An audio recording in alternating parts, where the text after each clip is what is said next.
décidé de se pencher sur la démultiplication des manifestations de soutien aux femmes en cours. Y a-t-il une rupture entre les femmes et les populations pouvant justifier ces manifestations? Bref, quelles sont les véritables motivations de ces manifestations tous azimuts que nous enregistrons à Bamako ces derniers temps?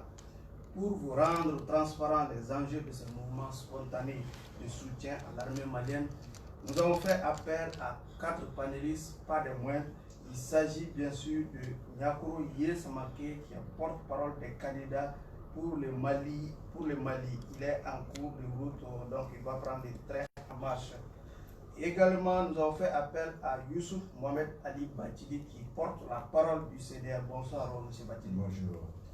Notre troisième panéliste n'est plus à présenter ici dans ce studio. Vous l'aurez soupçonné, il s'agit bien sûr de Noussar, qui est du Front pour la démocratie, du Front pour la sauvegarde de la démocratie. Bonsoir, M. Sarr. Bonsoir, M. Sidié. Et enfin, nous avons fait appel à M. Alassane Abba, qui va porter la voix de la coalition des forces patriotiques. Bonsoir, M. Abba. Bonsoir, M. Sidié. En tout cas, merci et bienvenue à tous. Et c'est parti pour 90 minutes de débat. Mais avant d'ouvrir les débats sur les marches de soutien aux femmes, le tribunal a été informé de l'existence d'une vidéo qui fait le chou gras des réseaux sociaux, dans laquelle vidéo un dogo s'adresse à son coron, c'est-à-dire un jeune frère s'adresse à son grand frère. Razbat, est-ce que vous avez eu connaissance de cette vidéo-là? Oui, bonsoir à toi, à vous, collègues, toi, et à tous ceux qui nous observent, qui nous regardent et qui nous écoutent. J'ai visionné cette vidéo, je l'ai visionnée dans la forme, je l'approuve. C'est un citoyen malien, il a le droit d'exprimer ce qu'il pense de la gouvernance des choses. Dans le fond, je ne partage pas tout, parce que Salif Keïta, il est notre père, il est de la génération de notre père. Au-delà de ça, c'est une icône, c'est une image, c'est un symbole du Mali. Lorsqu'il s'exprime, il est présumé avoir vérifié les propos qu'il avance pour que ces propos puissent continuer à nourrir les idéologies, à influencer les opinions et à influer aussi sur les politiques. Et quand il avance que lui, Ibeka et Macron savent tous qu'il n'y a pas de djihadistes maliens, que c'est les Français, je me suis posé la question, Yaga Gali est-il de quelle nationalité? Amadou Koufa est-il de quelle nationalité? Et s'ils sont armés par la France, c'est une accusation. Et à son niveau, à son âge, selon sa posture, il doit avoir investigué pour avoir des preuves de relation entre ceci et la France. Donc ça, c'est un devoir de prudence. Je me suis dit que j'espère que Salif, dans les jours à venir, viendra avec des preuves à l'appui pour dire que voici sur quoi je me fonde, pour dire qu'actuellement, ceux qui sévissent au Mali sont alimentés, financés et guidés par la France. Mais par rapport à la forêt, c'était pas plus facile pour un droit de se rendre sur le Coran pour expliquer tout ça? Peut-être qu'il a eu un privé à le dire, parce qu'on dit chez nous que la connaissance n'exclut pas de se dire la vérité, mais elle influe sur la façon de le dire dans un privé. Au lieu de se dire en public, on commence en privé d'informer, de dire la vérité.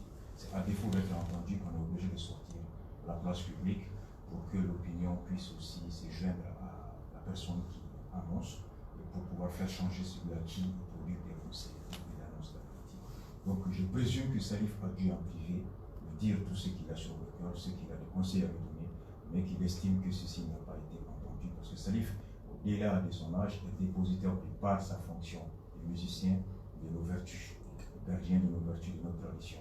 Donc il nous perpétue, il nous lègue ce que nos aïeux les ont légué, il nous enseigne par rapport à la conduite à faire. Donc je présume que Salif a dû parler à son grand frère, mais que le grand frère n'ayant pas écouté, il est obligé actuellement de s'exprimer sur la question. Ok, M. Abba Alassane, qui peut pousser un droit à aller étaler sur la place publique, si vous voulez, un programme de famille?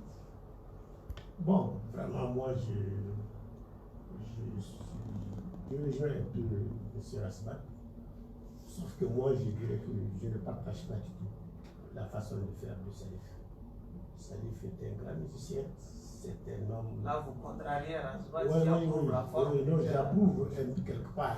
Mais c'est un très grand musicien et il n'a pas besoin de s'enregistrer. Parce que vous savez, les réseaux sociaux, c'est très dangereux. Dès lors où vous vous filmez, vous passez un message, ça change totalement. Même si c'est pour arranger des situations, les gens vont penser que vous avez des motivations secondaires. Oui, mais est-ce que cela ne pose pas le problème de l'inaccessibilité du grand frère finalement? Bon, personnellement, je ne peux pas dire qu'il est inaccessible parce que les gens nous disent que le président est accessible. C'est ce que nous apprenons. J'ai une fois personnellement demandé à le rencontrer, c'est en cours. Mais tout le monde me dit qu'il est accessible.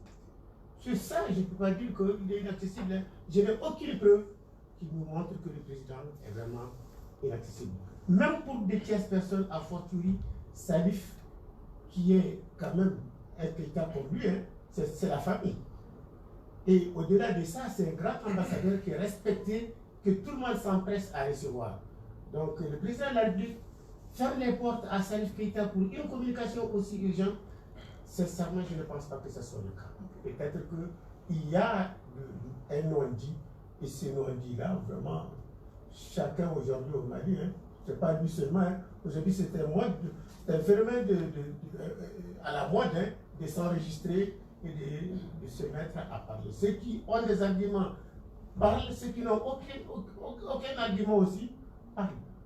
Je souhaite que Salif retienne vraiment des preuves irréfutables sur ce qu'il dit est très très très grave. Très grave, surtout pour un homme de son rang et de son âge surtout. Monsieur Sarr, comment on a accueilli cette vidéo au niveau du Front pour la sauvegarde de la démocratie? Eh bien, Salif est un Malien comme tout le monde, jouissant de ses droits civiques, donc ayant le droit d'exprimer ses sentiments, d'exprimer ses points de vue par rapport aux grandes questions de la nation. C'est un droit inaliénable. Maintenant, que ces idées soient vraies ou fausses, il verse cela au débat. Et c'est aux Maliens d'en tirer les leçons. Mais ce qui est vrai et constant, c'est qu'il exprime aujourd'hui un sentiment qui est fortement répandu dans notre pays. Et ne pas être regardant vis-à-vis de ça, c'est commettre une faute. Ce qui est constant et vrai, c'est que l'ex-puissance coloniale a, d'une façon ou d'une autre, à un moment donné de notre histoire, soutenu les forces séparatistes. À un moment donné de l'histoire, l'ex-puissance coloniale s'est interposée entre l'armée nationale et les groupes rebelles, empêchant nos soldats d'exercer leur mission sur le territoire malien qui est Kidal. Ce sont des faits. Le jeu trouble et troublant de l'ex-puissance coloniale n'est plus à démontrer. C'est un fait. Donc, Salif exprime un sentiment qui aujourd'hui s'est répandu, même si je ne partage pas l'entièreté de ce sentiment, mais il faudra désormais que tout le monde sache que beaucoup de Maliens, la majeure partie de nos compatriotes, pensent dorénavant que la France est aujourd'hui au cœur du problème.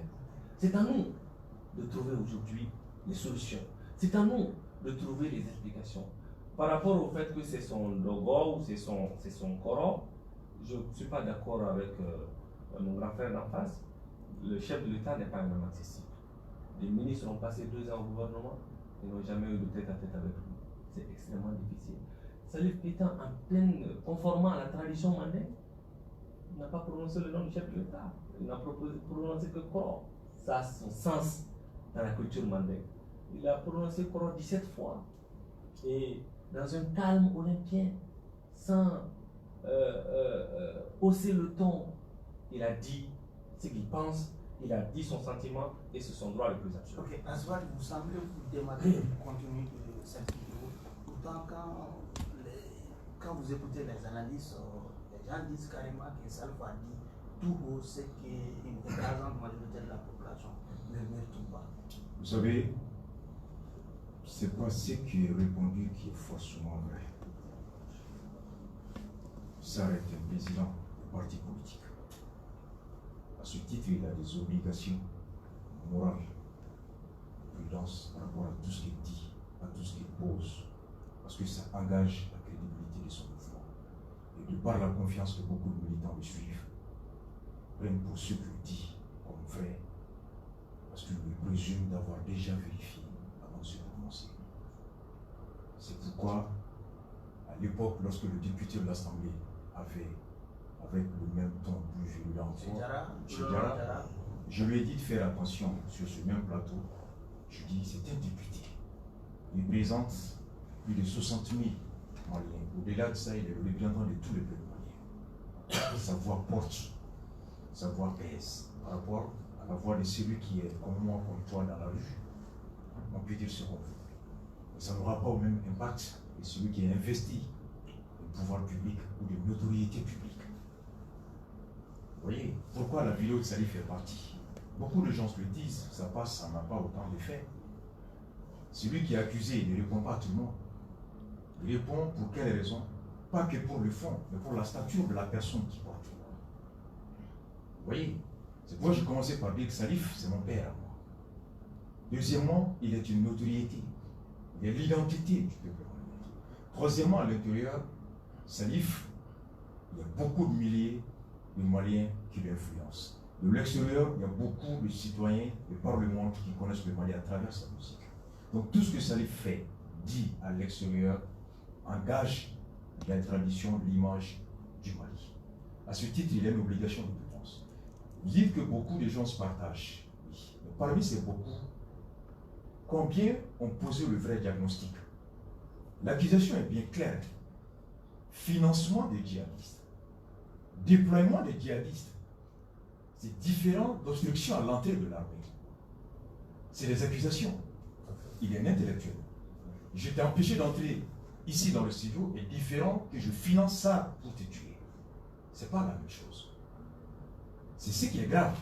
C'est comme le député à l'époque avait utilisé le terme génocide, qui renvoie à une volonté traduite par un plan d'extermination d'une ethnie. Je lui ai dit, c'est quelle ethnie la France est en train de décider? Par quel moyen? Même notre coutume nous dit, quand tu soupçonnes quelque chose, tu prends le temps de vérifier avant de te prononcer. Et les Bambara disent, fais tout pour ne pas avoir à regretter ta parole à la place publique. Et les Chinois disent, roule ta langue 7 fois avant de parler. Ne pas le dire ne veut pas dire trahir sa patrie ou ne pas être courageux. Mais c'est faire preuve de sagesse dans la démarche pour que quand tu parles, tu ne puisses pas être contredit afin de balayer tout ce que tu as répété. Dedans, ça a dit quelque chose d'abord. Salif a dit qu'on est tous indignés face à ces morts-là. On est tous indignés face à la condition des militaires. On est tous indignés face à la gouvernance actuelle. Si il estime qu'il y a des vérités que Ibeka, pour quelque raison qu'elle soit, n'arrive pas à dire la vérité à d'autres, qu'il cède la place à celui qui a le courage de défendre le pays à travers la vérité. Ça, c'est des opinions, c'est des sentiments que tout le monde partage. Moi, je suis d'accord. On n'est pas chef pour rien.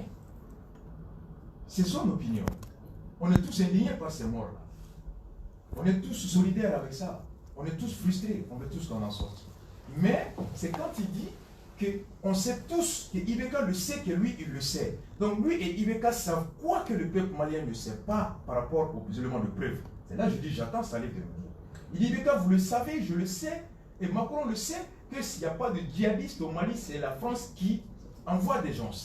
Donc la France les envoie par quel lien?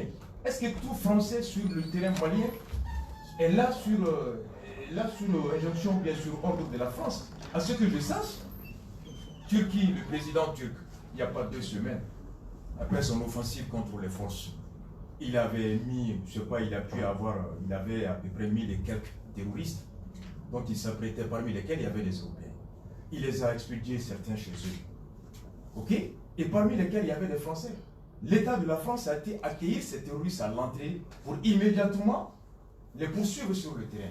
Est-ce que tout Français retrouvé parmi les rebelles est forcément un envoyé de l'État de France? Est-ce que tout Malien retrouvé en train de vendre la drogue à l'Arabie Saoudite n'a pas été envoyé par l'État de Mali pour aller vendre la drogue? Donc, ce n'est pas forcément, moi je ne dis pas qu'il y a des Français, je n'ai pas la preuve. Donc, si Salif le dit, je le présume qu'il a la preuve. C'est pourquoi je dis que Salif, de par son âge, de par son statut, va nous apporter, nous révéler les preuves dans les jours à venir. Et en ce moment, on serait fondé à s'engager dans un combat bien fondé. Mais se lever comme ça, si demain, on nous dit que ouais, la preuve, comme le communiqué de l'ambassade de France, quand je l'ai lu, je dis, on attend. Ok. Est-ce que le Koro doit être indifférent à ce que les gars sont jeunes frères? Moi, sincèrement, je vous ai dit que, en tant que petit frère, il est libre de donner des conseils à son grand frère. Il peut donner des conseils. Oui, mais la stratégie, et aller parler dans une vidéo et dire des choses auxquelles personne ne s'attendait. Hein. Moi, personnellement, je n'entends pas ce qu'ils disent que les Français eux-mêmes sont en train de combattre, parce que j'ai compris que c'est les Français qui tuent quelque part nos militaires. C'est ce que moi j'ai compris. Je ne comprends pas tellement ce qu'il a dit en Bambara, mais j'ai compris dans mon faux Bambara que les Français sont des complices. Ce que je trouve vraiment très grave de la part de Salif. Maintenant, mon jeune frère estime que le IBK est inaccessible. Et Salif pense que IBK doit céder à quelqu'un de plus prompt qui est lui capable de gérer. Vraiment, s'agissant des ministres, je ne vois pas un ministre qui va dire, étant donné que toutes les semaines il y a une rencontre, au moins avec le président de la République, et tu peux poser tes problèmes, qu'un ministre dise que l'IBK est accessible et inaccessible. Vraiment, je ne crois pas du tout. Ça, c'est des rumeurs. Ça, c'est la rue. Non, ça, c'est maintenant, Toi, tu as été ambassadeur du IBK. S'il vous plaît, pas Tu as été ambassadeur de non, mais c'est pas de moi.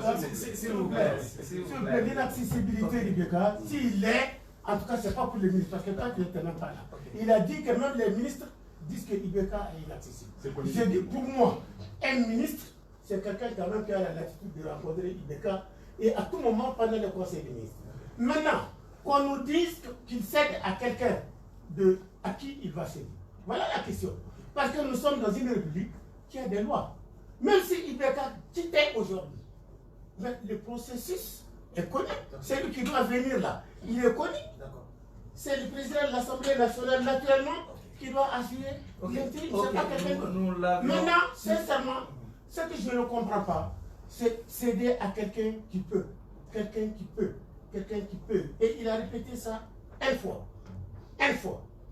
C'est là que j'ai dit qu'il doit avoir vraiment autre chose derrière les calculs de la stratégie de M. Keïta. Ok, d'accord. Salut. Ok, nous l'avions annoncé, il vient de nous rejoindre. Il s'agit de Diabro Yé Samake, porte-parole des candidats pour le Mali. Monsieur Samake, nous sommes en train de parler justement de cette vidéo de Salif Keïta adressée à IBK qui fait le tour des réseaux sociaux.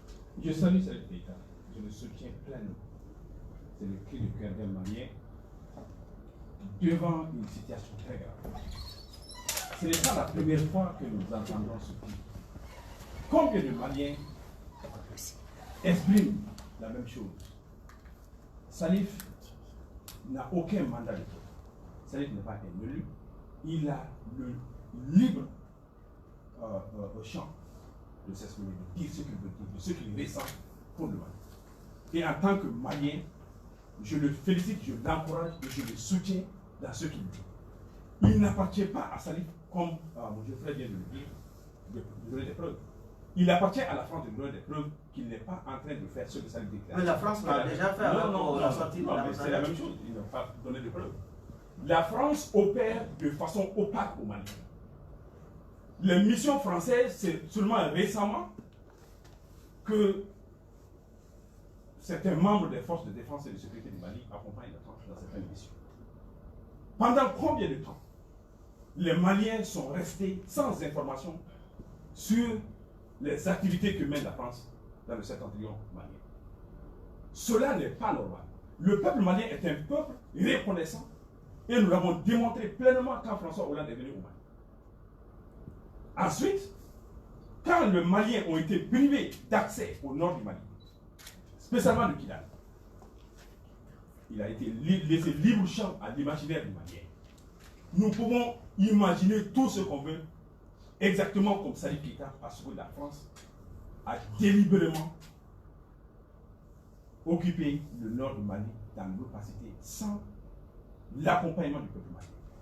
Nous nous trouvons réellement dans une situation de frustration. J'ai eu à l'exprimer au directeur de cabinet de l'Hydrien à Paris, dans son bureau. Le peuple malien n'est pas un peuple ingrat. Si aujourd'hui nous ne reconnaissons pas l'effort de la France, c'est parce que nous sommes frustrés, nous ne savons pas ce que la France est en train de faire au nord. Les gens ont la liberté d'imagination et nous imaginons le pire. Et voilà, quand Salif Keita s'exprime aujourd'hui, il s'exprime pour un grand nombre de Maliens. On n'a pas besoin que Salif nous démontre ou nous montre des vidéos des Français en train de piller les ressources du Mali au nord. Nous voulons que la France agisse avec les Maliens en respectant la souveraineté de notre pays. Leur soutien lors du Serval ne leur donne pas ou n'enlève à rien la souveraineté du Mali. Aujourd'hui, je vais me permettre d'ajouter ceci. La stratégie de sécurité, de sécurisation du Nord du Mali a été un échec total. Et par la France, et par l'aménagement, et par l'État malien. Il faut qu'on revoie entièrement cette stratégie. On ne peut plus utiliser la langue de bois parce qu'il s'agit du Mali. Monsieur Sarr, vous avez demandé à agir. Oui, je voudrais rassurer mon grand frère Asbach. Je ne suis pas de ceux qui hurlent avec la foule. Je ne suis pas de ceux qui rejettent la responsabilité de ces échecs sur les autres. Mais la constante est là. L'opération Serval, à son début, le gouvernement malien, la première lettre adressée au gouvernement français, c'était une couverture aérienne. Et on a évolué, il y a eu des déploiements dans le sol. L'armée malienne a été empêchée de rentrer à Kidal. Ce n'est pas vous qui l'avez empêché, ce n'est pas moi. Mais c'est bien l'armée française. Aujourd'hui, une composante de la SEMA est manifestement terroriste. Le HUA est un groupe terroriste. Ce n'est pas caché, ce n'est caché à personne. La quasi-totalité des attaques, que ce soit au Burkina Faso, au Niger ou au Mali, sont planifiées dans le sanctuaire de Kidal. Ça, c'est une vérité historique qu'on ne peut pas empêcher. Le mot Serval, ça veut dire quoi? Ça veut dire que c'est un animal qui marque son territoire. Ensuite, on a compris que les Soreilles et les Peuls dans le nord du Mali ne peuvent jamais accepter une domination. Et on est venu avec Barkhane, qui veut dire la dune de sable qui se déplace. Ce n'est pas moi qui ai affirmé qu'il y a un projet autonomiste dans le septentrion malien. Ce sont deux ambassadeurs, anciens ambassadeurs de la France, qui ont défendu les intérêts de la France au Mali, qui sont des Français pur sang, qui ont révélé à la face du monde qu'il existe un projet autonomiste dans le septentrion malien. Ce n'est pas moi. Donc, pour nous, il faut que les choses soient claires. Je ne dirai jamais que la France soutient les terroristes, mais je parlerai sur la base d'éléments tangibles qui est que la France a empêché nos hommes de rentrer à Kidal. Quant à mon grand frère, l'accessibilité d'Ibeka, je me pose la question si mon grand frère est au Mali ou s'il discute avec des ministres. Tous les ministres sont unanimes sur ça. Son accessibilité pose problème. Même ces anciens premiers ministres n'ont pas eu accès à lui à un moment donné. Ça a provoqué la démission d'un d'entre eux, Omar Tatamli. Allez-y vérifier et vous verrez cette vérité. 30 secondes. Voilà, 30 secondes. Au fait, la question à mon grand frère et son excellence Yes Amake, qui est mon petit frère, j'ai pu comprendre sur la vidéo que la question portait sur la démarche. C'est sur la démarche. C'est la démarche qu'il était question. Dans la forme, un droit qui interpelle le corps à la place publique. Dans le fond, quelle est la démarche à suivre? Et dire que la France est là-bas ou pas, c'est ça. On est sur une question sémantique, c'est très clair. J'ai cru comprendre que c'est la démarche. C'est pourquoi je vous ai pris comme exemple président. Qu'un chef de famille parle, il est supposé avoir réfléchi, investigué. Et quand un président parle, pareil. Moi, je suis porte-parole. Quand je parle, ça engage les gens qui sont derrière moi. Je me dois d'être regardant par rapport à ça. Aujourd'hui, si par malheur que Dieu nous en garde, on venait à inviter ou à lancer un défi à Salif d'apporter la preuve, et que Salif ne venait pas apporter la preuve, qu'est-ce que Salif serait dans l'opinion? Est-ce que vous souhaitez qu'on puisse dire que Salif a accusé sans preuve? Yes Amake a parlé de la liberté de chant, oui. On dit ma liberté s'arrête là où commencent les autres. On est dans un domaine précis, il y a une accusation là-dedans.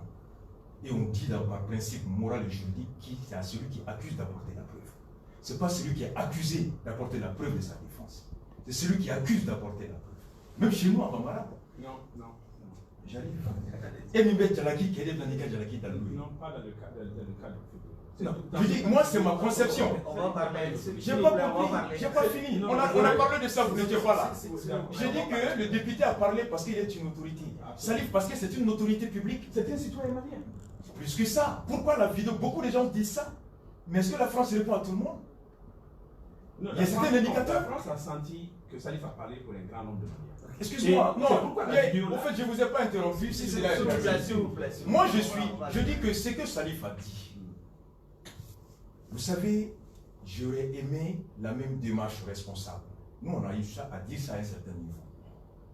Mais quand tu atteins un niveau que tu tends vers un niveau, ça doit évoluer. On a dit ça. Le Rwanda, un exemple, j'en aurais fini. Rwanda, lorsque Paul Kagame a accédé au pouvoir, je vous invite sur Google à taper. Pour avoir la preuve d'accuser la France, il a commis un cabinet d'experts avocats américains qui ont investigué pendant plus de 7 ans. Et quand ils ont apporté les preuves matérielles au Rwanda, c'est en ce moment que le Rwanda est sorti publiquement, accusé la France de l'assigner. Voilà, les rapports sont publics. Ça, c'était un État responsable. La France ne peut plus dire aujourd'hui qu'il n'était pas impliqué dans le génocide au Rwanda. Sur la base des éléments tangibles, au point même qu'aujourd'hui on demande la déclassification. C'est le même travail que je demande. Et pour finir ce que tu as dit, vous savez pourquoi la France est là?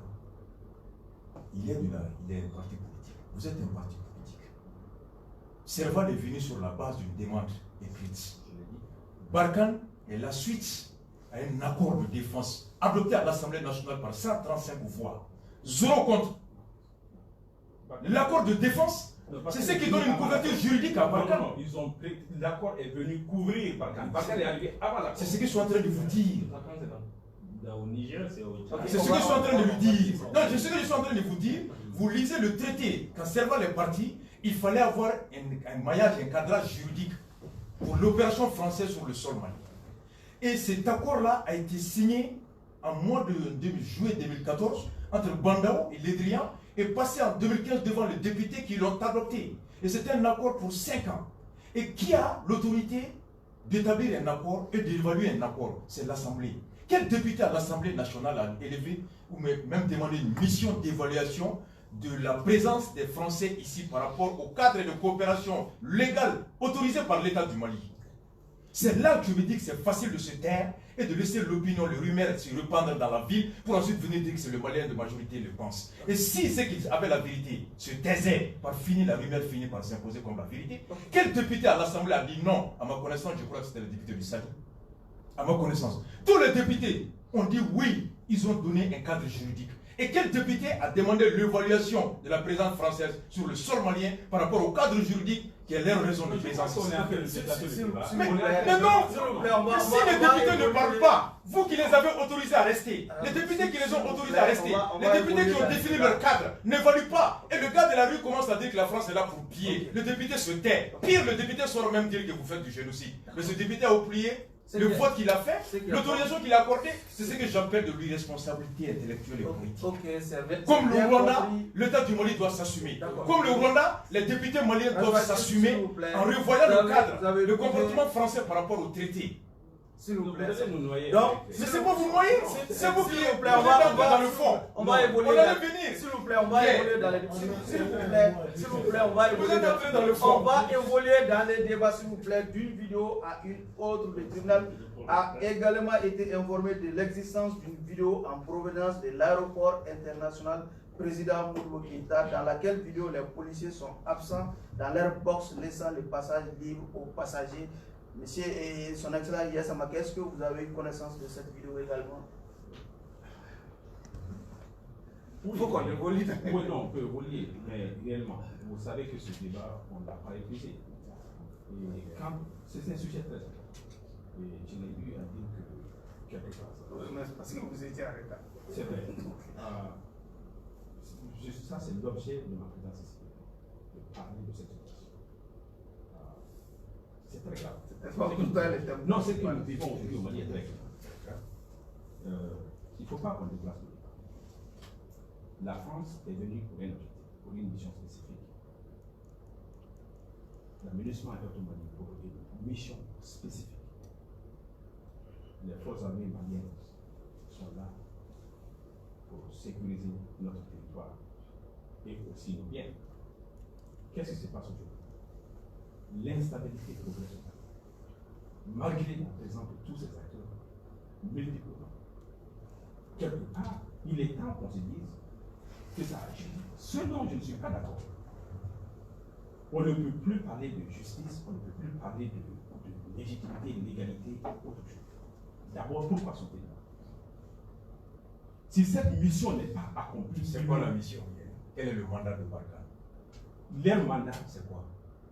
c'est la poursuite des djihadistes, le combat des terroristes sur le territoire national et d'autres territoires.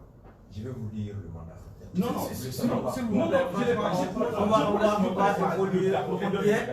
Non, C'est ça le mandat, je ne vais pas évaluer. non, moi, c'est pas moi l'évaluateur. Mais bien sûr. Moi, mon problème, c'est quoi? La sécurité, la stabilité dans mon pays. Ils sont là pour aider le Mali à accéder à et tant que vous ne savez pas les mandats de l'amunissement, de la Barkhane et le rôle de ton armée à toi, tu risques d'aller accuser quelqu'un pour quelque chose. Ok, on va laisser. C'est éviter, c'est éviter c'est de promis de ne juger. pas me tromper. François, s'il vous plaît, on va laisser y terminer. C'est ce que je dis. Cette passion que nous avons pour le Mali, la mission, toutes les missions qui sont au Mali, l'attente du peuple malien, c'est quoi? C'est qu'on arrête de compter le mort. C'est qu'on arrête d'envoyer de jeunes gens à l'abattoir. Ça, c'est le souci de tout le monde. Tout autre débat est secondaire pour moi. Ok, pour revenir à la vidéo et la Vous savez, puisque vous voulez qu'on parle de cette vidéo, c'est regrettable. C'est une faillite sécuritaire. Là encore, à l'aéroport international de Bamako, où des passagers venant d'un vol ont pu traverser la frontière malienne sans qu'il y ait de policiers. C'est le laxisme que nous avons toujours accusé, qui continue. C'est le manque de sanctions. On l'a toujours dit, dans un pays où le prix du crime est plus élevé que le coût du crime, les gens continueront à commettre le crime. Alors il faudrait, aujourd'hui c'est déplorable et ça affecte non seulement la sécurité malienne, mais la crédibilité même de l'État vis-à-vis de nos partenaires. Je vais anticiper parce que je sais qu'on va revenir à la situation de mon épouse. C'est pourquoi j'ai reçu à la primauté de la question.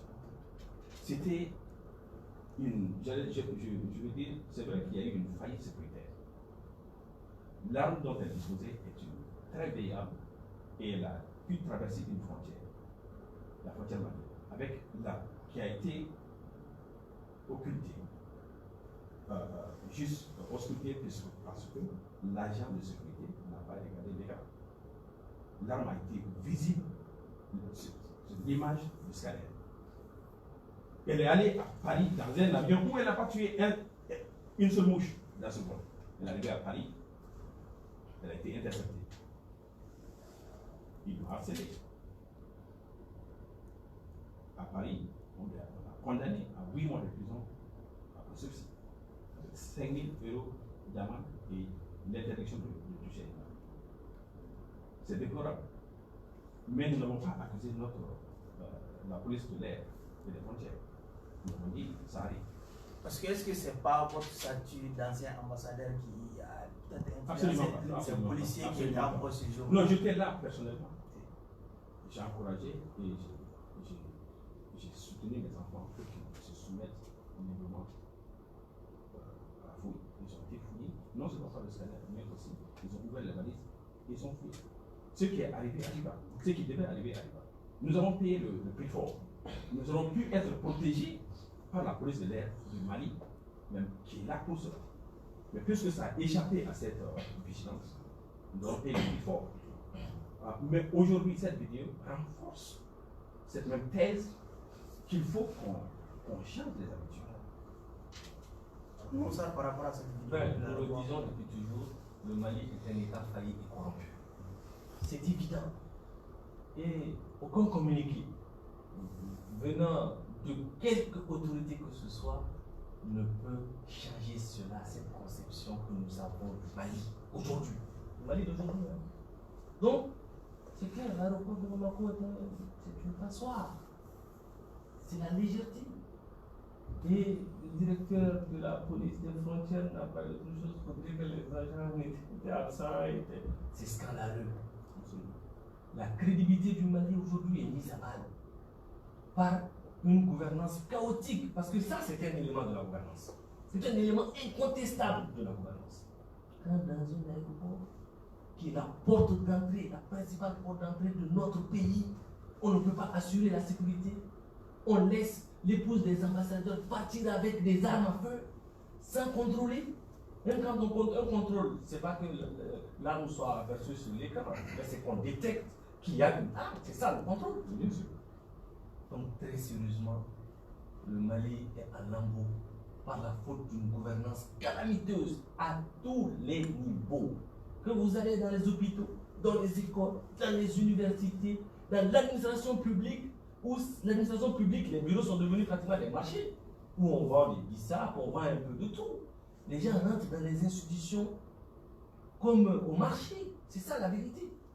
Donc, c'est la conséquence d'une gouvernance que nous connaissons. C'est la conséquence de la faillite de notre État. Le Mali est un État failli et corrompu, que les responsables sont tout connus. M. Abalassane, un État en guerre, doit-il se payer interdiction? Pas du tout, pas du tout. Moi je crois qu'il faut aussi dire que même dans les pays les plus développés, il arrive parfois entre les mailles passent certaines choses. C'est pas forcément la corruption. Je ne vois pas qu'est-ce que la corruption a à voir avec ça. Il y a une négligence. Il y a eu une négligence. Peut-être de la police ou bien de ceux qui ont le service, qui sont des services. Ça arrive. Et je crois que des discussions seront banaliser cette non, on ne banalise pas. Il faut sanctionner pour que des choses comme ça ne se répètent pas. Ça peut ne pas être forcément une histoire de corruption. Hein. C'est une banalisation ou bien une négligence de ceux qui ont à charge d'être là au moment précis et de faire leur travail. Ce travail a été mal fait, alors il faut que vraiment il faut prendre des dispositions pour corriger. Maintenant, j'ai dit sincèrement ce qui vous est arrivé. Pour nous avions suivi de loin et sincèrement, nous avions tous, autant que nous sommes, compatibles pour que cela ne devrait pas arriver, et surtout vous connaissant et toute notre compassion avec vous. Merci. Sincèrement. Jacques, par rapport à cette vidéo de l'aéroport, Moi, au-delà, je ne vais pas revenir sur ce que mes prédécesseurs ont dit, au-delà du fait que ça portait atteinte sur l'image du pays et que dans un contexte particulier comme le nôtre, c'est une sonnette sentir sur ce là. Moi, j'ai été très frustré dans la gestion de cette histoire par la hiérarchie. On a le droit de communiquer en 48 heures. L'un, le nef, le directeur de l'aéroport, dans lequel il dit que sur la police des frontières de l'air a le pouvoir, l'autorité exclusive d'ouvrir les portes d'accès au territoire national. Que c'était un agent non habilité qui, avec son badge magnétique, s'est permis d'ouvrir sans s'en référer à la police. Par là, il impute la faute à un autre agent. Donc, c'est dit clair. Et vers la fin, il dit que les mesures internes seront prises pour que pareils incidents se reproduisent. Le lendemain, le ministre de la Sécurité, accompagné de son homologue de transport et le directeur national, se rend à l'aéroport. À la sortie, le directeur national de la police prend un communiqué pour dire que tous les policiers en poste sont suspendus. Et TV5 et RFI reviennent. Le même directeur qui avait indiqué le fautif revient dans l'élément du TV5 pour dire que quand on surprend un agent dans un tel comportement, c'est inexcusable. Que même si c'est un autre agent qui avait ouvert, ce n'est pas une excuse pour la police. Ça, j'ai trouvé ça pas courageux. Parce que, qu'est-ce qui se passe? Ce n'est pas que la police ces jours. Vous voyagez, je voyage. Lorsque l'avion n'atterrit pas comme ça, ce n'est pas comme un sautement qui s'arrête n'importe où quand le chauffeur veut. Il a été autorisé par la tour de contrôle à atterrir, qui est au courant depuis le décollage jusqu'à l'arrivée. Quand l'avion atterrit, il y a des passerelles qui sont conduits jusqu'aux portes de l'avion, qui est sous le contrôle de la sécurité, du Sécuricom et de l'ASAN, pour que les passagers descendent. On n'ouvre même pas la porte sans s'assurer d'abord que la passerelle est là. Les passagers sont sortis. Quand tu sors, tu arrives d'abord aux agents de santé. Après, tu arrives à la police. Après, tu arrives à la douane. Et après la douane, tu as ce qu'on appelle la sous-douane. Vous savez, l'aéroport, l'avion a été annoncé à 1h. Il est arrivé 1 heure avant. Quand les passagers sont sortis, il n'y avait ni les agents de la santé, il n'y avait ni la police, ni la douane. C'est le policier en permanence dans la sous-douane qui est assis. C'est comme à la sortie, à la dernière sortie. De là-bas, tu ne vois pas les box de police. Qui, ayant vu les policiers et les passagers venir, elle s'est levée pour appeler les autres, ils sont retournés. Mais on ne s'est pas posé la question, pourquoi les agents de santé n'étaient pas là? Pourquoi la douane n'était pas là? Parce que qui est chargé de les informer? Il n'y a pas de relation, de connexion directe entre la police et la tour de contrôle. C'est l'aéroport du Mali, à travers son service, qui fait appel à tous ces services déconcentrés là. C'est pourquoi il y a une plateforme aéroportière qui se réunit tous les lundis. La douane, la santé, les Maliens de l'extérieur, la police pour faire le point. Et la police avait signalé à plus de 3 ou 4 fois que Air Mauritanie arrive chaque fois en retard d'1 heure de temps. Ils sont arrivés à minuit. Et minuit, c'était l'heure de quoi? C'était l'heure d'embarquement des passagers de Turkish Airlines et de Royal Air Maroc. C'est les mêmes policiers qui sont à l'arrivée, au départ, pour contrôler les passagers. Et qui sont là aussi à l'arrivée. Ils n'ont pas été informés. Qui devait les informer? Pourquoi la hiérarchie ne s'est pas assumée? Pourquoi on sanctionne tous les policiers? Par cette sanction-là, on inflige une frustration, un sentiment d'arbitraire, d'abus. Ce n'est pas comme ça qu'on règle les choses. Une chose est la faillite qui a été faite, mais la faillite est d'origine quoi? L'avion la tour de contrôle a informé Sécuricom. Et l'ASAM ont pu déplacer la passerelle. Qui devait informer la police? Qui a ouvert le truc? Qui a le pouvoir de délivrer les badges? C'est l'aéroport, l'administration de l'aéroport, ce n'est pas la police. C'est la gestion de cette affaire-là qui est catastrophique. Au-delà du contexte sécuritaire, au-delà de l'image, on vient d'avoir la preuve encore que le ministère de la Sécurité a voulu sauver les images de son chef, parce que l'image est passée sur TVC, parce que c'est passé sur RFI. Donc on revient sur le communiqué pour dire qu'on est un pays qui s'assume, on inflige une sanction disproportionnée, arbitraire, abusive, au lieu de réparer, va laisser un sentiment d'abus. Et le vrai fautif ne sera jamais indexé et les mêmes pratiques pourront continuer encore à persévérer. Voici ce que j'ai déploré dans la gestion de cette affaire. Ok, d'accord. Depuis l'appel à la mobilisation autour des FAMA lancé par le président de la République après l'attaque contre le camp d'Indéliman, les manifestations de soutien à l'armée sont devenues monnaie courante à Bamako et d'autres sont en vue. Et son Excellence Yes a marqué ces manifestations de ces derniers jours. Répond-il à l'appel du président de la République, à l'appel à la mobilisation lancé par le président de la République? Non, purement et simplement. Les Maliens, vous savez, les Maliens, quand ils se sont levés pour demander que les routes de Kati, ce n'était pas la demande de quelqu'un. Quand les Maliens ont commencé à compter les décomptes, il y a un certain moment où les gens se disent ça suffit. Et on est arrivé à ce stade. Vous avez vu ce qui s'est passé en Algérie, vous avez vu ce qui s'est passé au Burkina, au Libye récemment, au Liban. Le peuple est détenteur du pouvoir. Le pouvoir appartient au peuple. Les institutions, c'est une délégation du pouvoir du peuple. Et quand ces institutions démontrent leurs limites, il appartient au peuple de se lever pour sanctionner les institutions. Je profite de l'événement pour jeter une très grosse flèche à mon jeune frère. Quand nous sommes sortis l'autre jour, je voulais voir Asraf. Je l'ai dit à Asraf. Il y a eu trop de sorties. Non, la toute dernière. C'était hier, j'imagine. Je l'ai dit l'autre jour quand j'étais rencontré sur les plats. Dieu nous a donné un pouvoir. Le pouvoir de pouvoir sensibiliser. Vous aurez accès.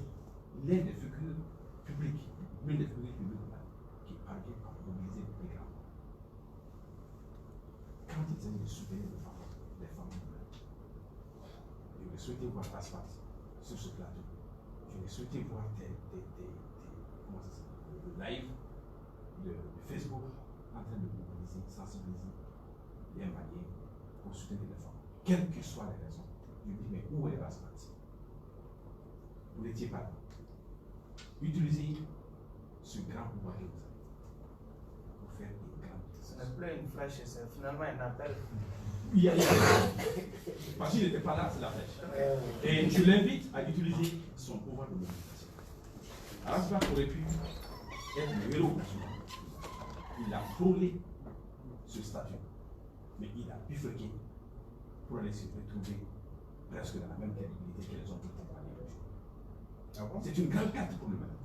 C'est une grande perte pour tous ces gens-là qui ont cru en Raspat, inclus moi-même. On se retrouve avec Raspat en train de faire la campagne. C'est finalement le procès de Raspat ce soir. C'est la majorité. Oui, mais raison de faire la campagne pour le peuple. J'ai entendu dire que utiliser ce pouvoir-là de mobilisation qui est unique pour soutenir le Mali, pour soutenir les femmes, comme on le fait par le passé. Aujourd'hui, le Mali a besoin de ça. Raspat, au-delà de l'émotion avec laquelle il est s'adresser à vous, qu'est-ce qui a justifié votre absence à ce rassemblement? C'est le thème central de ce que tu nous as envoyé. Au fait, je commence par vous dire pourquoi nous ne sommes pas allés au Sénégal. Le mercredi, Dieu me témoigne. Jusqu'à la fin de l'émission, je ne savais pas qui organisait. Je ne savais pas qui organisait. C'est en montant, on m'a dit qu'il y a une manifestation le vendredi. C'était comme celle aussi de la semaine passée. Et je l'ai dit sur les antennes que j'ai appris qu'elle, mais je ne sais pas qui l'organise. Je suis du genre, je ne saute pas pour répondre à n'importe quel appel sans m'assurer de l'identité de celui qui appelle et pourquoi il appelle. Très important. C'est toujours dans la démarche. J'ai toujours été comme ça. Aussi bien à Banan, on a eu des coups de fil, des rencontres avant de se rendre au public. J'ai toujours eu cette démarche. On ne savait pas. C'est le jeudi que j'ai vu les vidéos et même l'élément que Mountaga m'a envoyé la veille, je l'ai passé sur l'antenne. Pensant que c'était la mobilisation, mais c'était son interview d'Indélima. Donc le matin, quand j'ai appelé Dra, on vu les vidéos de Soumaïla, de Modibo et de Mountaga. Je dis, mais ces gens-là, on a eu à travailler ensemble. On a leur communiqué leurs lettres chez nous de rencontre. Chaque fois qu'il y a eu quelque chose, il y a 3 ans, on est saisi officiellement. On arrive, on s'assoit, on discute du concept. On planifie ensemble les actions et ensuite on les met ensemble en œuvre. Pourquoi je n'ai pas été approché officiellement? Le Seigneur est une personne morale. Donc si hier Soumaïla m'écrivait, hier Mountaga m'appelait, hier Tcheblé, à travers tout votre FSD, nous écrivait pour nous saisir officiellement. On participait à la réunion de réflexion, du choix des actions, de la mobilisation. Aujourd'hui, on n'est pas associés. Pourquoi? Hier, c'est une raison, une démarche critique. Moi, j'ai des milliers de gens qui me suivent. Dans mon mot, mes actions engagent tous ces gens-là. Je me dois de savoir, pour éviter par surprise me retrouver à un endroit où un discours va être tenu qui est contraire à ma ligne. Là, mon image sera associée à ça. Cette présence-là, elle est très sacrée chez moi. C'est ce qu'on disait par rapport à Salif. Voici pourquoi je ne suis pas allé. Deuxièmement, très important, moi je ne vais pas à une manifestation pour dire soutien aux femmes. Tu sais pourquoi? Parce qu'aujourd'hui, lorsque j'ai appris pour la semaine d'avant, qui appelle à manifester pour les femmes, ensuite appelle à manifester pour la femme, demain aussi appelle à manifester, je me suis dit, cette question, cet appel pose 2 questions. On soutient Fama contre qui? Ou on soutient Fama contre quoi? Si la question est de soutenir les femmes contre qui, la réponse c'est, à mon niveau, contre les terroristes et les djihadistes. Et pour les terroristes et les djihadistes, ils n'ont qu'un seul ennemi, c'est l'État du Mali. Et l'État du Mali, c'est quoi? C'est le système politique et le système de gouvernance. Et tout ce qui représente l'État est leur cible. C'est pourquoi ils attaquent les médecins, ils attaquent les magistrats, ils attaquent les policiers, ils attaquent les militaires, ils attaquent les ONG, ils attaquent les banques. Et quand ils ne font pas de distinction entre les différents symboles et segments de service de l'État, pourquoi nous, aujourd'hui, on dit on soutient les femmes? Est-ce qu'on est sorti pour dire quand les anciens ont été arrêtés? Les préfets, les magistrats. Pourquoi on fait le choix de manifestation entre les services de corps qui sont victimes du même ennemi? Parce que là, le choix semble être calqué sur le degré d'émotion. Est-ce qu'on est dans la sincérité ou dans l'opportunisme? Parce que les femmes de par leurs fonctions sont en première ligne.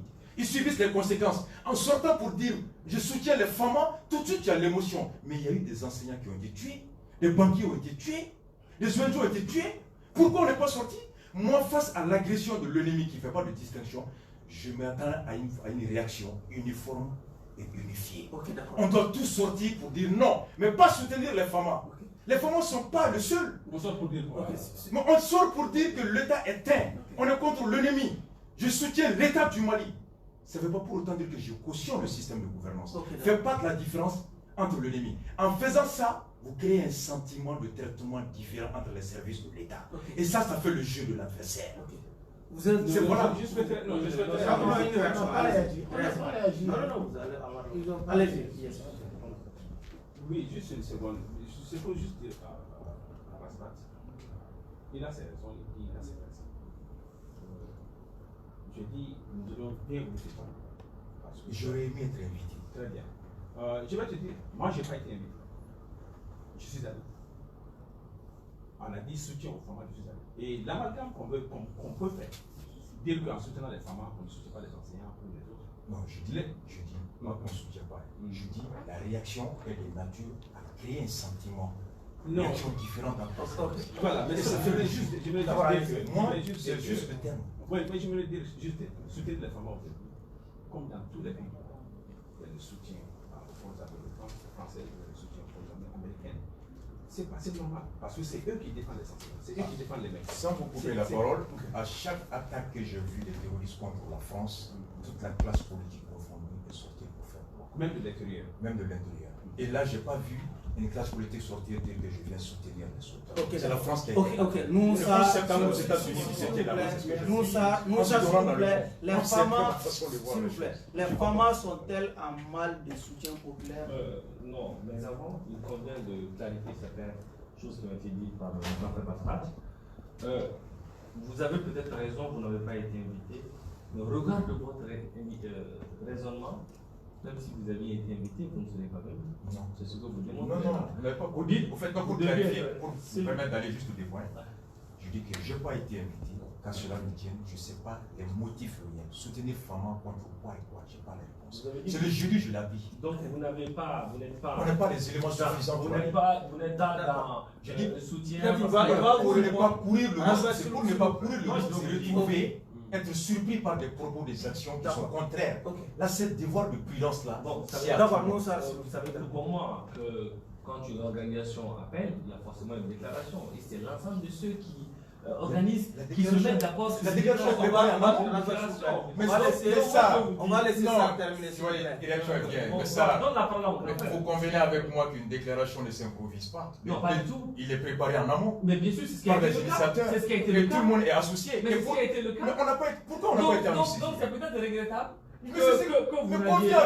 que vous n'aviez pas été associé. Je le déplore. Mais nous, ça c'était pas plus simple. Si vous aviez été invité, vous ne serez peut-être pas venu. Mais non, je dis associé. Non, mais comment? Mais ce n'est pas ce qui ça. Pourquoi on était associé il y a 2 ans?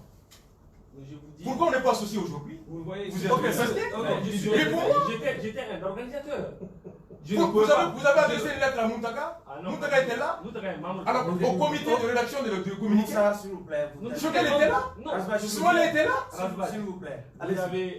CSDM est là. CSDM a dit sur Clédou que vous avez fait une délégation pour aller les démarcher sur Clédou jeudi passé. Ah non, vous dites des choses. S'il vous plaît. Là, vous dites des choses qui ne sont pas.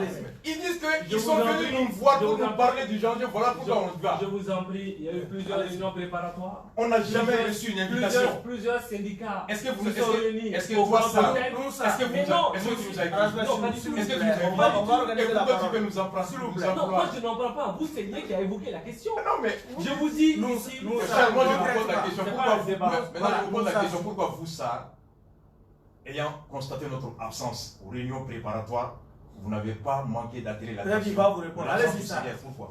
Parce que je ne l'ai pas remarqué, honnêtement. Ah, vous n'avez pas constaté qu'on n'était pas là-bas? Je n'ai pas remarqué. Vous étiez là-bas? Parce qu'il y avait plusieurs volets, il y avait plusieurs associations, il y avait des gens qui étaient chargés de mobiliser les politiques, dont j'en faisais partie. Il y avait d'autres qui étaient chargés de mobiliser les organisations de la société civile. Donc, je ne l'ai personnellement pas remarqué. Dommage. Sinon, vous me connaissez, j'aurais pris mon téléphone et je vous aurais C'est le appelé. minimum. Ok, Vous me connaissez. Mais ceci dit, Pourquoi une marche, Ceci dit, pourquoi une manifestation de les soutien aux FAMA, femmes? les forces armées, au-delà les forces de défense et de sécurité, ne sont ni de l'opposition, ni de la majorité présidentielle. Ces forces transcendent ces clivages-là. C'est pour les services de l'État. Donc, c'est pour nous une question de principe.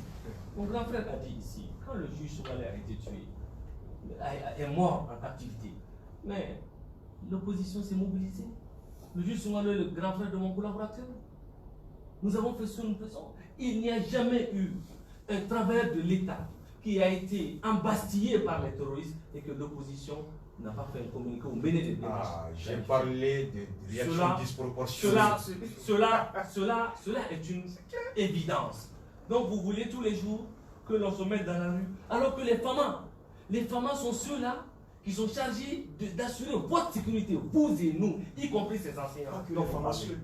Donc pour nous, Pas que les c'est femmes, les extrêmement, douaniers, les gendarmes, les extrêmement eaux et forêts. important. Donc, c'était Quand on très parle de force de important. défense et de sécurité, Mais il y a tout ça là, ça la englobe tout police, ça. tout le monde. C'est pour ça que j'ai parlé de force de défense et de Ok, sécurité. allez-y. Vous voulez caricaturer en disant qu'on soutient uniquement les femmes? Non, Non, je ce parle n'est de pas ça. caricature. Je dis que Nous soutenons la posture. l'ensemble des forces de Ah, défense et de s'il vous plaît, sécurité, vous laissez- y compris tout ce que vous dites. Donc, ils ont aujourd'hui un moral qui est bas compte tenu de la situation, compte tenu de la complexité du conflit que nous vivons, qui est une guerre de 4e génération, et à laquelle nous n'avions pas été suffisamment préparés. D'ailleurs, personne n'est suffisamment préparé par rapport au conflit de ce genre-là.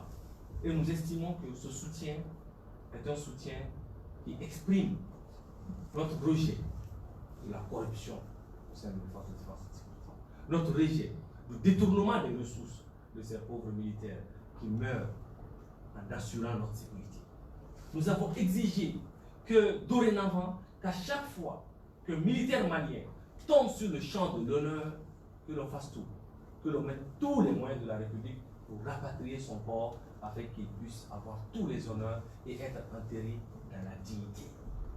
Nous avons exigé que les plus hautes autorités du Mali n'acceptent plus que l'on instaure des bases militaires, des camps militaires, sans qu'il y ait le minimum vital. À Indeliman, il n'y avait pas d'eau à boire pour nos militaires.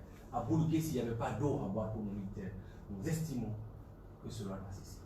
Donc ce soutien, c'est peut-être à la mode. Et tous les soutiens, si tout le monde peut marcher tous les jours pour soutenir, que ce soit les FAMA, que ce soit les forces de défense, que ce soit ceux qui tous les jours, au prix de leur vie, défendent notre pays, c'est de bonne idée. Ce serait une très bonne chose. Mais s'il n'y avait pas de caricature, il n'y avait aucun objectif caché, c'était tout simplement une manifestation de soutien aux forces de défense et de sécurité, de façon générale, et plus particulièrement aux femmes. Ok, d'accord. Monsieur Alassane Abba, par rapport à cette marche, La la marche- manifestation de soutien aux femmes érigée en mode quoi. Bon, moi je crois que les militaires, on les soutient naturellement. Hein. Que l'on marche ou que l'on ne marche pas, toutes les familles maliennes compatissent à la douleur de nos militaires. Chacun d'entre nous, qu'il sorte ou qu'il ne sorte pas. Vous savez, nous on dit que, comme le dit souvent les Bambas, je ne sais pas vrai, ils disent que, je ne sais pas, l'arbre qui tombe fait plus de bruit que l'herbe qui pousse.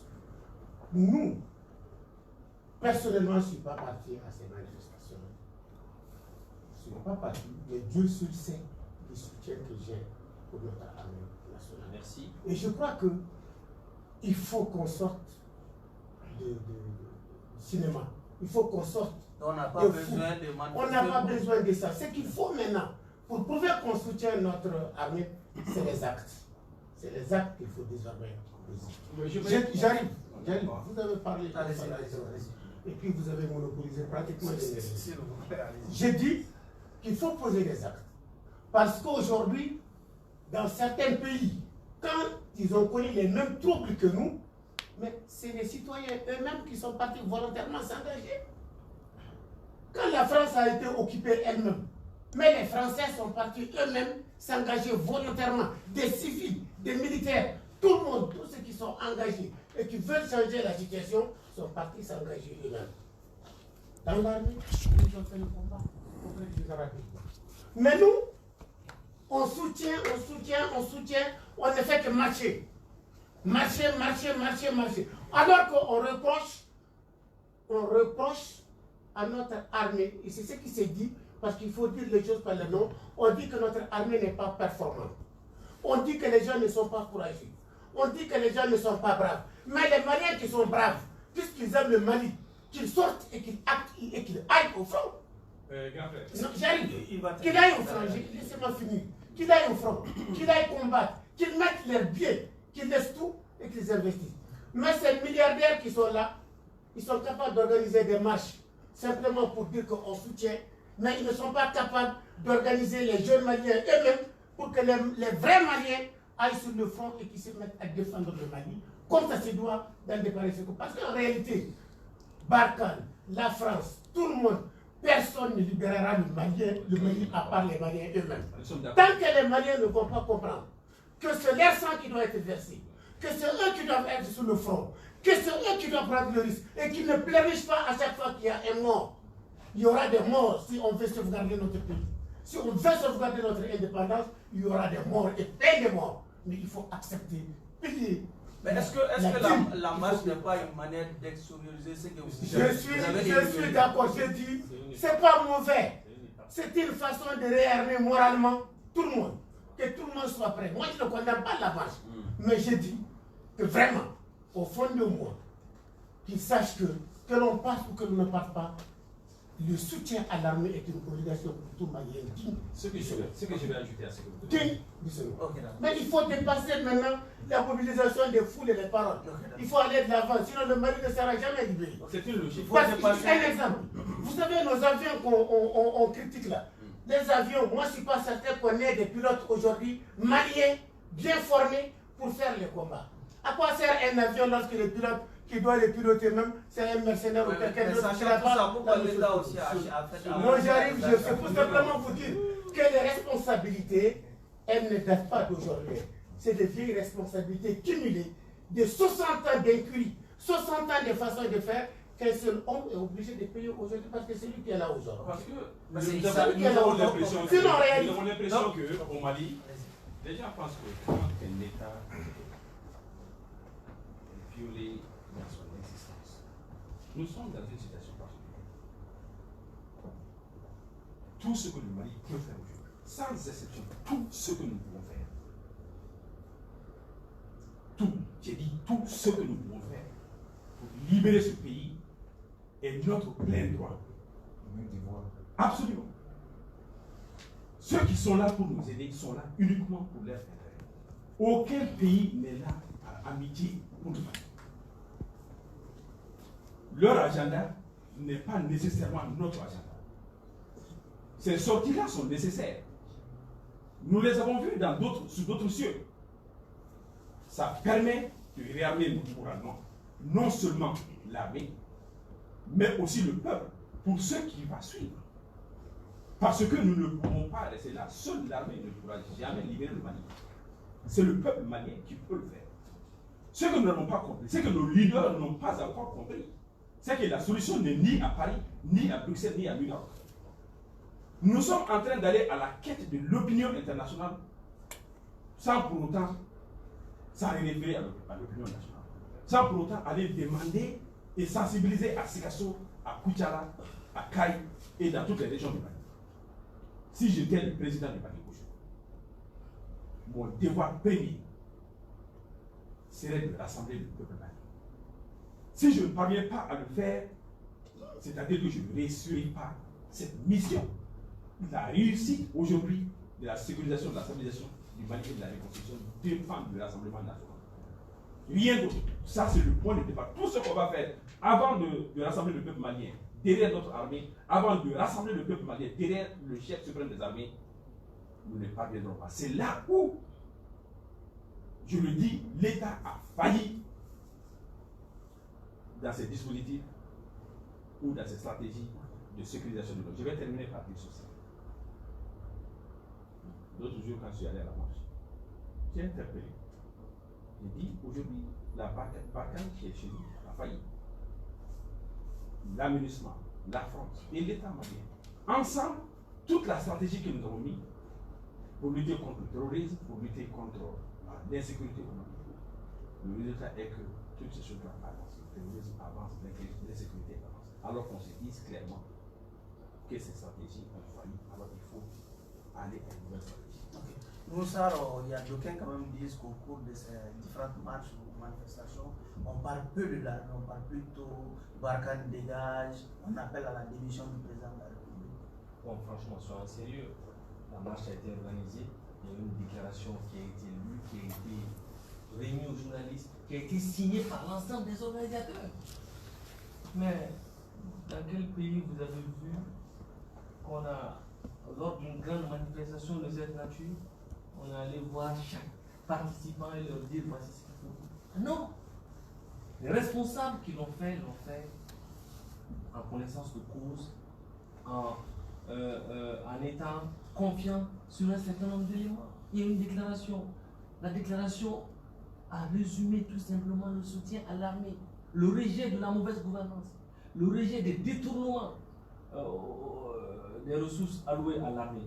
Le fait que nos avions, nos hélicoptères sont plus au sol, nous l'avons dénoncé, mais nous n'avons pas commencé, pas nous qui avons commencé à dénoncer cela. C'est le chef de l'État, en premier, et son fils l'enchéri pour dire que nous avons été floués.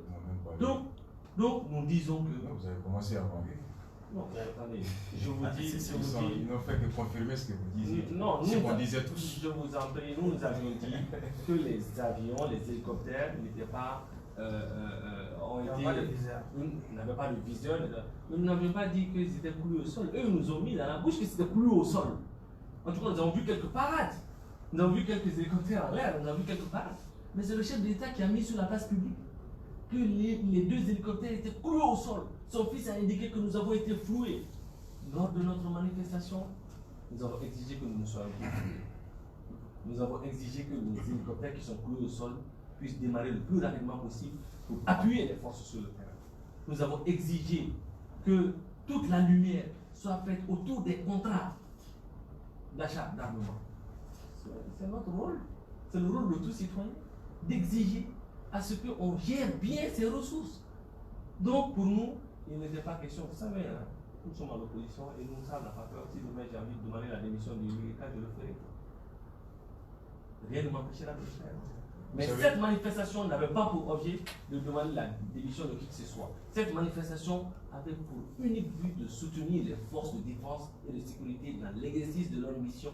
Cette manifestation avait pour but de dire au peuple malien, comme l'a dit le grand frère, que ni la France, ni Barkhane, ni G5 Sahel, ni la MINUSMA ne peut libérer le Mali. Parce qu'il n'y a pas d'exemple dans le monde où un peuple s'est laissé libérer par d'autres pays. Ça n'existe pas. Ho Chi Minh a mobilisé le peuple vietnamien contre l'Amérique. La République démocratique du Congo s'est mobilisée contre la rébellion du M23. Et c'est au Mali de se mobiliser pour libérer son pays. Et c'est cette dynamique que nous voulons lancer. Donc j'espère que notre frère Rampas sera dorénavant associé à cette dynamique. En tout cas, je vais vous faire la promesse.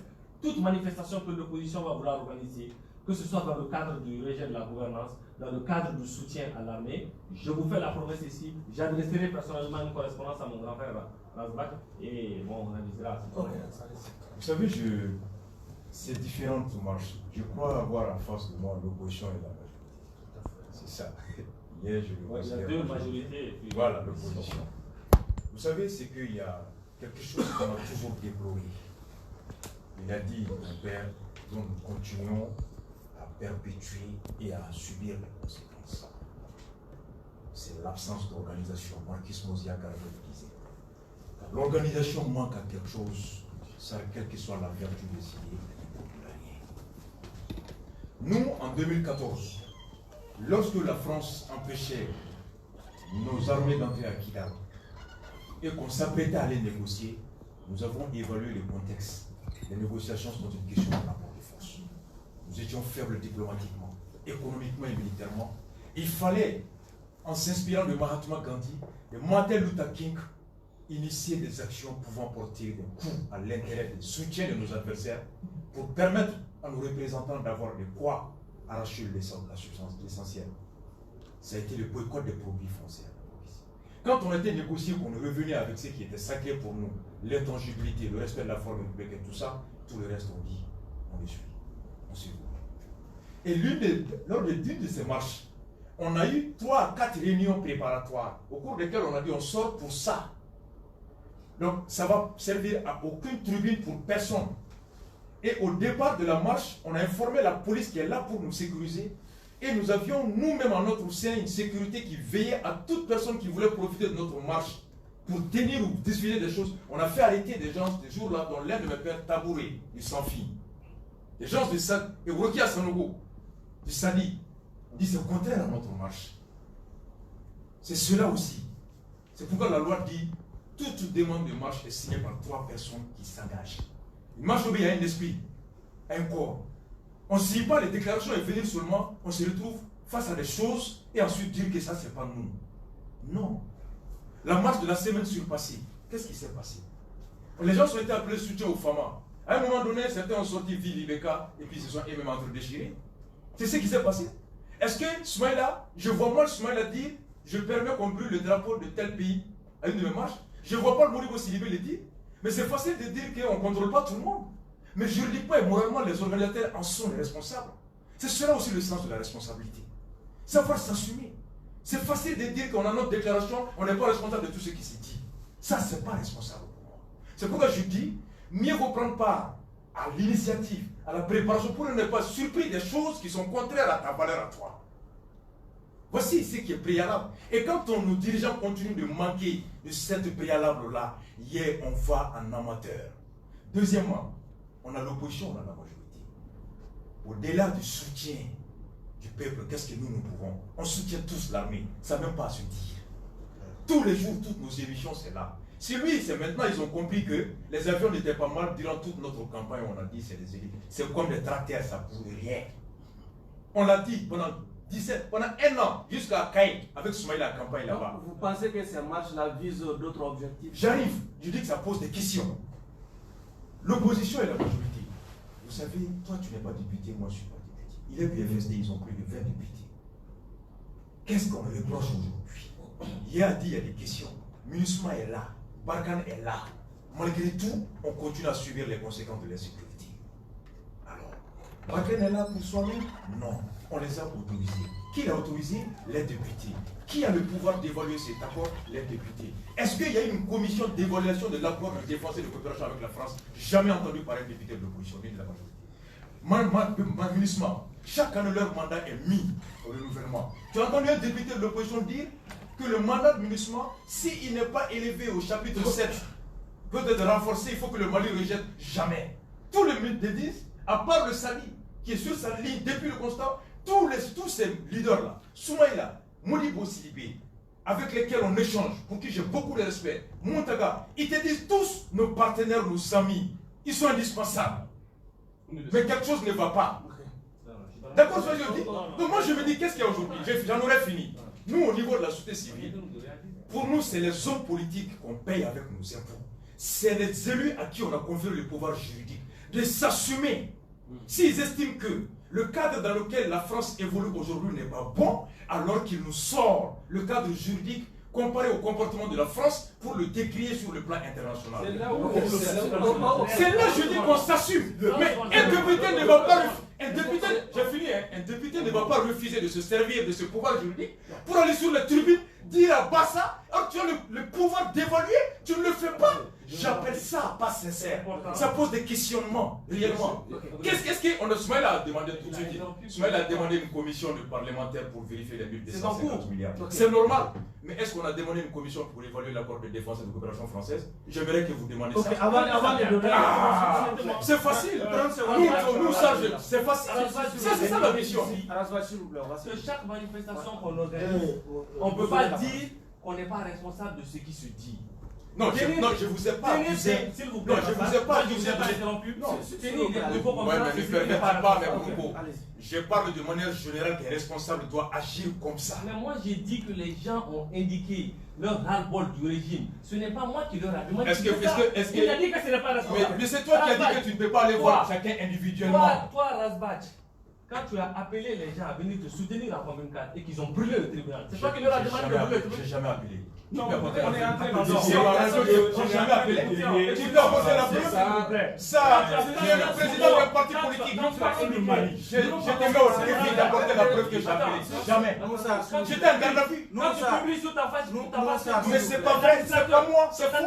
Mais le procureur n'a pas pu le prouver, c'est pas vrai. On va parler un s'il vous plaît. Mais tu es le président. Mais non, c'est pas moi. Tu peux pas écouter Rasbani. C'est là que tu te trompes.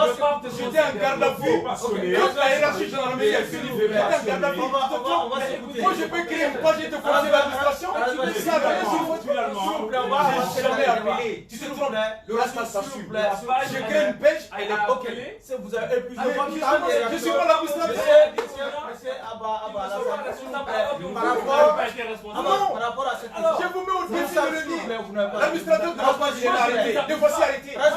L'administrateur de ma page, il est arrêté. C'est pas moi. Mais c'est non. votre nom. Je suis désolé. vous avez la parole. Je l'ai dit, c'est pas moi. La page appartient. Allez-y. À la page, S'il vous plaît. mais c'est pas moi qui appelle. Allez-y. Mais je l'ai dit. Le procureur n'a pas fait. On va s'écouter, toi s'il qui vous plaît. m'as. On Moi, s'écoute, je allez-y. crois que le spectacle auquel on assiste tout à l'heure, c'est vraiment, ça prouve que on n'est même pas dans le sujet. On est en train de développer. Ok, par rapport à la marche, au cours de ces marches-là, on appelle de plus en plus à la démission du président. C'est pas normal. C'est pas normal. Ça, c'est l'opposition. Vous savez, hein, il n'y a pas un président qui va tout réussir. Il n'y en a pas. Parce que tout homme, un président, c'est un homme. Il y aura forcément une opposition, il y aura des gens qui ne seront pas avec toi. Depuis que le Mali a été Mali, mais il y a toujours eu des gens qui sont au gouvernement et d'autres qui n'ont jamais été au gouvernement. Pourtant, ils ont accepté. Tout le monde n'était pas dans le gouvernement de Modibo Keïta. Hein. Tout le monde n'était pas dans le gouvernement de Moussa Traoré ni Alpha. L'écrasante majorité des populations là, ça c'est des paysans. Ils ne savent même pas ce que c'est être président de la République. Ce n'est même pas leur. Ils savent qu'ils ne seront jamais président de la République. Leur préoccupation, c'est l'agriculture, c'est vivre en paix, c'est vraiment pouvoir s'occuper de la travaux. Maintenant, les élites qui sont à Bamako là, qui crient président démissionne, ça c'est normal. L'opposition est dans son rôle. L'opposition reçoit 500 millions par an pour qu'ils soient opposés. Mais s'ils ne veulent pas, on les appelle au gouvernement, qu'ils viennent au gouvernement, qu'ils laissent l'opposition. Mais tu sais pourquoi ils ne parlent pas? Parce que 500 millions c'est beaucoup pour quelqu'un. C'est ça la réponse. Non, c'est beaucoup. Pour un parti politique. Non, il n'y a pas un parti politique au Mali. Non, il n'y a pas un parti politique au Mali qui peut avoir 500 millions. Il n'y en a pas. Mais c'est pour vous dire simplement, c'est pour vous dire qu'ils jouent des rôles divisés par c'est pour vous dire que l'opposition joue son rôle d'opposant. 500 millions. Qui disent au président démissionne, c'est normal. Le chef de file de l'opposition. Oui. C'est 14 millions. Oui, mais qui disent à l'opposition, qui disent au président démissionne, c'est normal. Où est le problème dans ça? Eux aussi, quand ils seront là, leur opposition va leur demander de démissionner. Mais c'est sûr qu'ils ne démissionnent pas. C'est démocratique. Je suis convaincu qu'ils ne démissionnent pas. Merci. Donc, dire que le président n'a pas réussi, il a fait des erreurs, il n'y a pas un régime qui n'a pas ses faiblesses, qui n'a pas aussi ses forces. Mais qui peut dire que lui, il n'a que des forces? Qui? J'ai eu l'opportunité. Ça n'existe pas. Ok, c'est pas pour ça qu'on va demander au président. Et Mais même s'il démissionne, nous payons les conséquences de votre mauvaise gouvernance. On va l'essayer. Il y a eu un navet. Toute mauvaise S'il vous plaît, on va s'écouter. Nous voulons, ce serait à l'honneur de nous tous que ce débat soit politique. Et organisons-nous pour que nous puissions, pour nos auditeurs et les téléspectateurs, pour qu'ils puissent avoir quelque chose de ce débat. J'ai eu l'occasion de dire au président de la République que nous avons tous cherché le pouvoir. Et c'est lui qui l'a. Et il y a trois choses dont je vais parler. C'est le pouvoir, la connaissance et la vie. La richesse, tout le monde peut en profiter et faire profiter. La connaissance, tu peux en profiter et faire profiter. Mais le pouvoir, c'est pour servir. Et ça a toujours été le slogan, diriger, c'est servir. Quand j'ai rencontré Ibrahim Boubacar Keïta dans son premier mandat à Washington, j'ai eu l'occasion de dire aux gens, je l'ai dit, Monsieur le Président, ne vous occupez pas de ce que nous disons. Parce que nous voulions tout ce que vous nous avez. Prenez ça et changez la vie des Maliens. Laissez-nous tout ce que nous avons. C'est-à-dire le peuple. En son temps, j'étais l'initiateur au PACP du centre malien. Nous ne sommes ni avec l'opposition, ni avec la majorité. Par la force des choses, aujourd'hui, nous nous sommes retrouvés à la majorité. Et c'est regrettable certaines choses que nous disons de cette majorité sur les plateaux parce que nous n'avons pas accès, bien entendu, à IBK, au chef de l'État et aux autres. C'est vrai, non seulement ancien ambassadeur, je suis ancien candidat. Nous quatre candidats, nous nous sommes retrouvés. Nous avons formé la coalition de candidats pour le Mali qui ont soutenu IBK pour des autres. Je vais vous révéler que nous ne sommes pas signataires de l'accord de gouvernance jusqu'aujourd'hui. Parce que nous avons exigé une rencontre, une audience avec le président de la République avant signature de l'accord de gouvernance. Jusqu'aujourd'hui, le collectif de la coalition des candidats pour le Mali n'a pas encore signé et nous n'avons pas encore reçu le président pour lui faire des propositions pertinentes pour la sortie de crise. Cela n'empêche, nous n'avons pas encore retiré notre soutien du président de la République, même si nous avons quitté l'Alliance Ensemble pour le Mali. Je vais dire ceci. IBK, Ibrahim Boubacar Keïta, le premier magistrat, le chef suprême des armées, où nous nous trouvons aujourd'hui, son seul objectif, je le dis et je le répète, sans le côté de débat, qu'il doit écouter tout ce que nous disons. Mais néanmoins, malgré les demandes de démission, malgré les accusations incessantes, il a le pouvoir qui ne peut nous servir. Ce pouvoir est bien investi pour servir les Maliens, alors qu'il rassemble les Maliens, qu'il n'écoute pas les plaintes, qu'il n'écoute pas les lamentations, souvent justifiées, mais qu'il rassemble les Maliens pour qu'ensemble nous puissions aujourd'hui exiger un résultat de tous les acteurs pour la stabilité de la société. Moussa, d'aucuns disent quand même que le contexte ne s'y est pas pour des manifestations à répétition. Dans la capitale, quand on sait que le centre brûle, le nord brûle, à Bamako, on cesse de manifester contre le pouvoir. D'aucuns même appellent à la démission du président de la République. Bon, franchement, qui a vu dans un pays qu'on a dit c'est tel contexte, pas dans tel contexte qu'il faut marcher ou il faut faire des manifestations. Nous sommes en démocratie jusqu'à preuve du contraire. Et les manifestations sont incontestablement un élément de la démocratie. Donc il n'y a pas de contexte propice ou pas propice à une manifestation. Quand il y a plus la demeure, est-ce qu'il ne faut pas taire en tout cas ces manifestations? Mais je vous dis, depuis 2013, l'opposition politique a réclamé un véritable dialogue national. Un dialogue où nous allons faire le diagnostic ensemble, où nous allons poser tous les problèmes, toutes les questions et trouver ensemble les réponses afin de doter le pays d'une feuille de route qui va être animée par une équipe de techniciens qui vont sortir notre pays de cette situation et ensuite reprendra le jeu politique normal. Parce que nous ne sommes plus dans un pays normal. Mais qu'est-ce qu'on nous a reconduit? On nous a reconduit avec un triumvirat constitué à la volonté du chef du moment. On nous a reconduit avec une commission d'organisation d'un dialogue où l'opposition représentait une goutte d'eau dans une vase.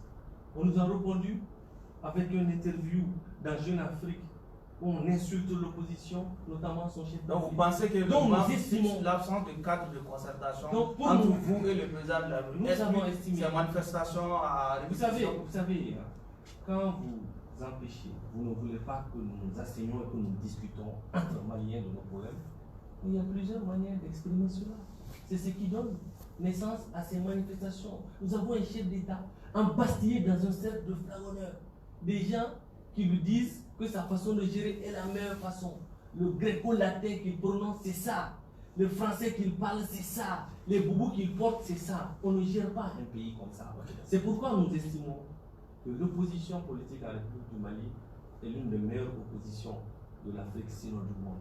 On a organisé des manifestations. Mais nulle part au monde, vous ne verrez une manifestation qui rassemble des centaines de milliers de personnes sans qu'il y ait un feu tricolore détruit, sans qu'il y ait une branche d'arbre arrachée. L'opposition malienne a eu le courage de le faire.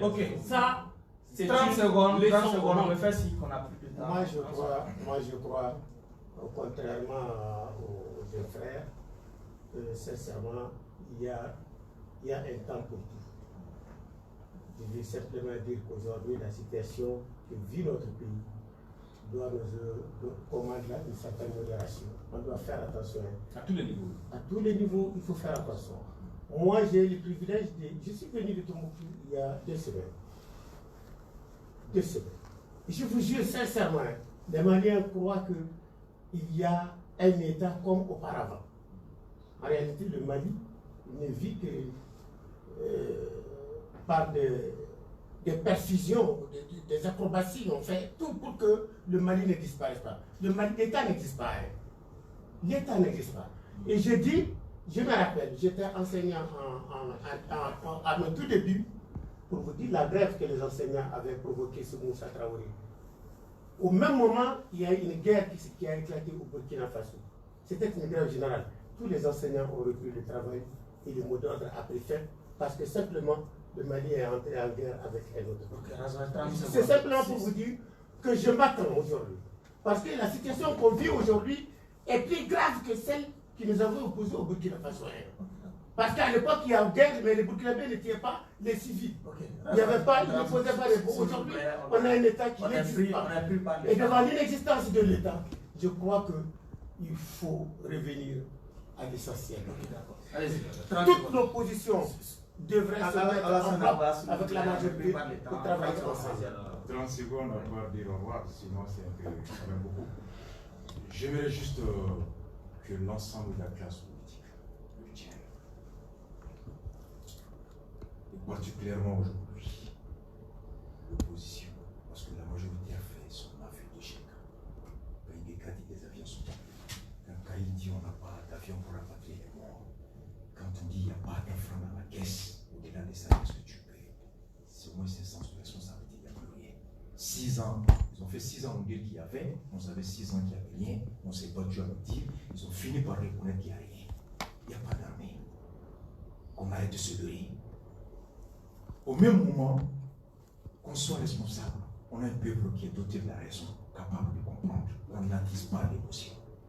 Si on dit aujourd'hui, à part l'agressement, ok, à part Barkhane, ok, qu'est-ce qu'on a actuellement capable de préserver? C'est sur cette interrogation que prend fin ce numéro criminel de l'actualité. Les invités étaient Ignacio c'est vraiment terminé, c'est vraiment terminé. Yes, Nyagoro porte-parole des candidats pour le Mali, Youssouf Mohamed Ali Bachili, porte-parole du collectif pour la défense de la République, Noussa, du Front pour la sauvegarde de la démocratie, Alassane Abba de la COFOR. Merci à vous de nous avoir suivis et au prochain numéro. Merci.